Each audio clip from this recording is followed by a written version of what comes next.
Okay, ladies and gentlemen, welcome to another episode of Recovering Chocolate Addicts. And today we are with Ollie, the French cream horn. How are we, son? Yeah, good, thank you. It's been a while. I feel demeaned. I mean, look, it's much more tame than the group chat, so...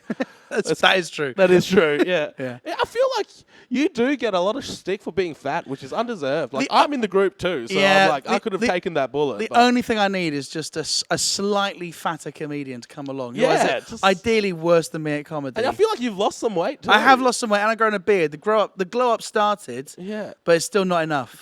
The hair as well. Oh man, well obviously I've covered it now, but Yeah, it's blonde highlights. Not so Slim Shady. That's funny. Thank you. Thank you. I'll take it. M&M's by the pound. Yeah, good. Thank you. I've been writing these down.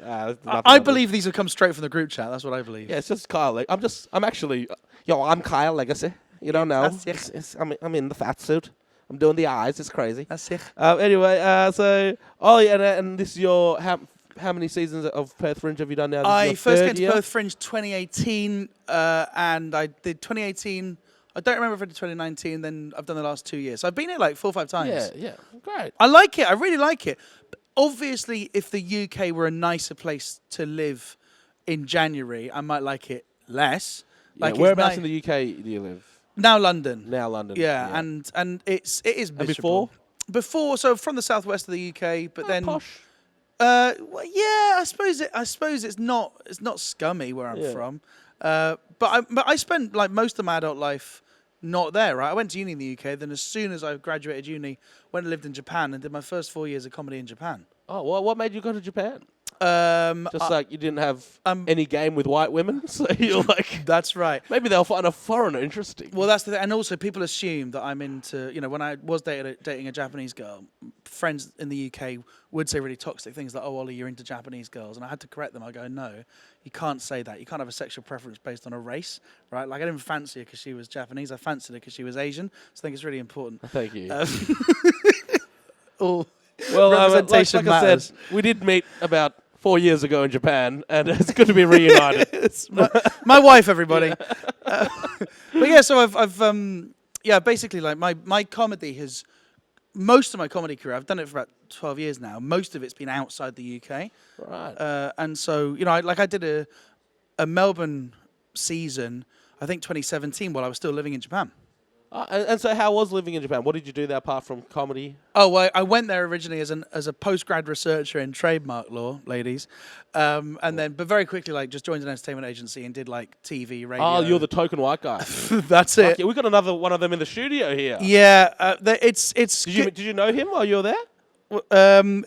If he's a generic tall white guy, I believe we'll get on very well. Yeah, fucking hell. But that's literally what I was doing. I was, and it was like, there's good money in it too.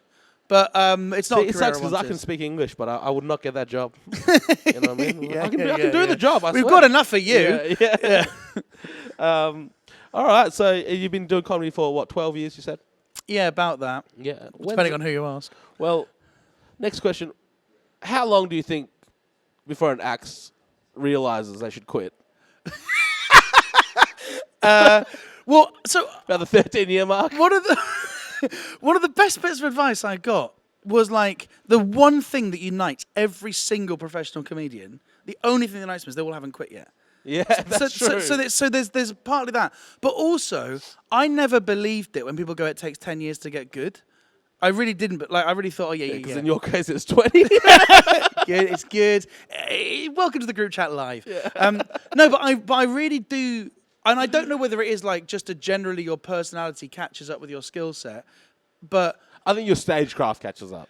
Yeah, well, because that's the thing, right? When you start comedy, you've got great taste, right? Like that first, Stu Goldsmith talks about this, like that first moment on stage is a big, like daring, controversial thing to do. Oh my God, he's trying stand-up open mic, right? Yeah. And then what happens is many acts, their skill set improves, but their taste doesn't. Like they're no longer cool or relevant or whatever they have to say isn't interesting. Right? Yeah. And I agree. Yeah. But I genuinely don't think that I got good at comedy until about 2 years ago. I genuinely, most of my shows where would you rate yourself amongst the greats? Amongst the greats, probably I'm not there. But amongst riffraff like you, fucking, I'll take any Top of you on. notch. But I do, but it's kind of remarkable that 5 years ago I was making audiences laugh, but I felt there was a massive risk, or I felt like I was having to kind of earn And the it. consistency wasn't there. Yeah. Whereas now, I walk into the lounge, full room, Saturday night, and I don't feel any feeling of, well, this could go wrong. I mean, that's also the easiest gig in the that world. is true. Yeah. So- Right, better example. I could go upstairs at the Brass Monkey to 12 people on plastic chairs and go. I could still give you a good time. So this is often things said about comedians that a lot of them need to come from a little bit of struggle, or they need to be depressed, or they need to be a bit weird. Do you have any toxic traits you want to share with the? Well, my last show was called Comedy for Toxic People. Yeah. So. And so, I think I've got quite a few. Well, I'll answer that question slightly more seriously. I did have, and it's not good fodder for your podcast, but about 3 years ago, I did have like a pretty like major life event happen to me, which I haven't really talked about on stage too much, but it was like proper traumatic and like really bad. And I do wonder whether that coincided Made you with me better. being funny, yeah. What was it? Are you happy to tell? Well, it was just kind of family stuff in a bad way, right? Okay. But the point... Death? Worse. But the point is... Worse? What's worse than death? Oh, let's play the game. Viewers, right on in. What happened to Ollie's family? Let's bring up some trauma. But basically, like bad shit, which doesn't happen to lots of people, happened in my And family. how did you deal with it? I'm assuming it was edible. There we go. Comfort eat. Does that answer your question? Well, first 6 months I kind of retreated and I got depressed. Yeah. But comedy doesn't miss you. And then after, It is. That's the thing. You think that the community will miss you. They don't. no. But then again, I didn't flies announce by. it. I mean, I could have put a Facebook post with a couple of like key I'm quite words, sad, and yeah. everyone would have rallied. around, Instead, I just retreated. But Bottle up like the rest of us. Good on you. But I tell you, one thing that did change, and again, forgive me for taking this interview too seriously. Take is wherever you want, mate. Up until then, whenever I was doing comedy, it did feel a bit about me, right? It's self-indulgent. Yeah, isn't it? really. It's like, oh, look, I've got a thing that I am enjoying doing, Yeah. right? But then when I went back to doing it, I started to think, I know this sounds ridiculous, but I started to kind of think about the audience and their lives and their night out and how they might need a laugh. I know that sounds ludicrous, but it was kind of the... fucking It sounds gay, right? gay.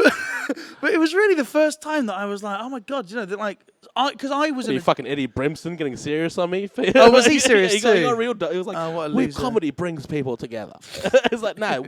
To fuck. Isolate and attack. That's the way comedy should be. But yeah, that's basically... So now, like, I do have, like... I am very aware of, like, everyone here's got shit going on. Yeah. Everyone here would benefit from speaking to a therapist. Everyone here, like, probably... Not everyone, but, like, a lot of people here, right, might really need this laugh. All right. And when... It's a good... I think... Look, I'm not going to lie. I do think that's slightly a self-indulgent way to think about our line of work. Well, the other way of thinking about it is, 'cause it's look like- at my amazing skill. I can juggle 5 hats. Well, that's the thing. That's like essentially that's what we're doing, right? Yeah. And then I feel like a lot of comics place a deeper meaning to it to fulfill something in them. Well, I'm not saying we're changing lives. What I'm saying is people buy a ticket for a giggle because they want Yeah, to of giggle. Just like course. you watch Yeah, a have a movie for a good bit of time. escapism. Yeah. Yeah. My When's favorite... the last time you saw a movie and it changed your life? Well, I don't really like movies, but but I How I feel about stand-up. I don't know. Nanny McPhee made me feel great. I think, but I've watched comedy shows and left feeling something Change? different.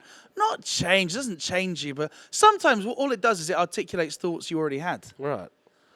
Maybe he is right. Maybe I do hate the... No, okay. Maybe you hate the general public. All right. Like I said, I feel like comedy is almost a useless skill. Like, I mean, we do obviously serve our purpose in the world. You know, we are entertainment, but.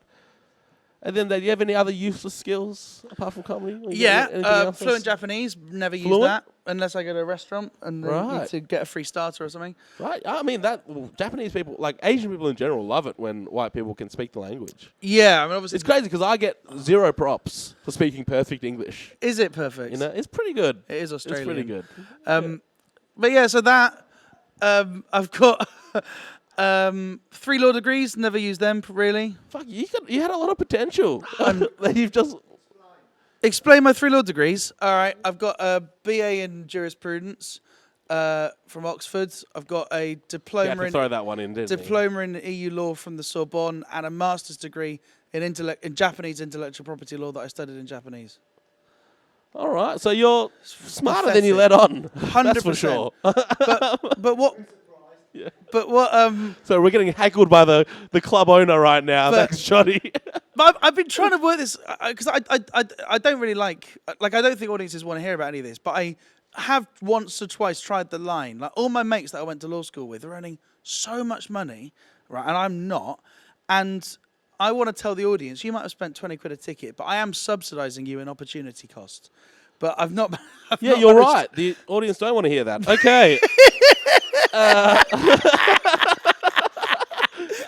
Beside that last line, any other joke you've regretted? Yeah, I was a specialist in intellectual property law.